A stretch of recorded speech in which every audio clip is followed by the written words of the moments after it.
হত্যাকারী দল, তাদের এই দেশে রাজনীতি করার কোনো অধিকার নাই।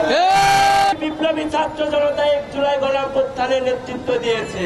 আওয়ামী লীগ একটা গণহত্যাকারী দল। আওয়ামী লীগ এ দেশে গণহত্যা করিয়েছে। যারা এদেশের মানুষের ওপর গণহত্যা চালায়, যারা এদেশের মানুষকে তার ভোটের অধিকার থেকে বঞ্চিত করে, যারা এদেশের মানুষকে নির্বিচারে হত্যা করে, যারা এদেশের মানুষকে গুম করে, যারা এদেশের মানুষকে খুন করে, যারা এদেশের মানুষকে নির্বিচারে অন্যায়ভাবে কারাগারে প্রেরণ করে, তাদের এই দেশে রাজনীতি করার কোনো অধিকার নাই।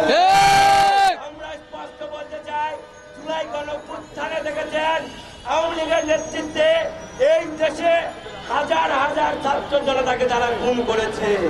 কিন্তু অতি দুঃখের বিষয়, অন্তর্বর্তীকালীন সরকারের 3 মাস পূরণ হওয়ার পরেও 2000 লোক আমরা গ্রেফতার হতে দেখি নাই। অথচ আওয়ামী লীগের নেতৃত্বে এই দেশে অসংখ্য মানুষকে খুন করা হয়েছে।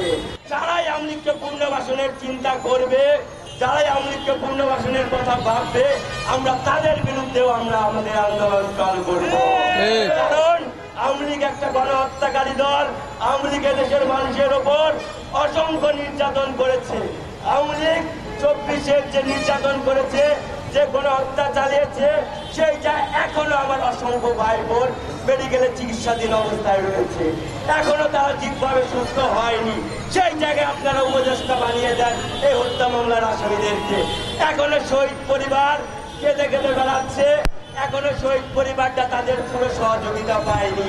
সেই জায়গায় হত্যা মামলার আসামিরা কিভাবে অন্তর্বর্তীকালীন সরকারে যায়? আমরা স্পষ্ট বলতে চাই, অন্তর্বর্তীকালীন সরকারকে এই জুলাই গণঅভ্যুত্থানে যারা ত্যাগ স্বীকার করেছে এদেরকে গুরুত্ব দেন। আওয়ামী ফ্যাসিবাদী পুনর্বাসনের চিন্তা কখনো মনের ভুলেও করবেন না।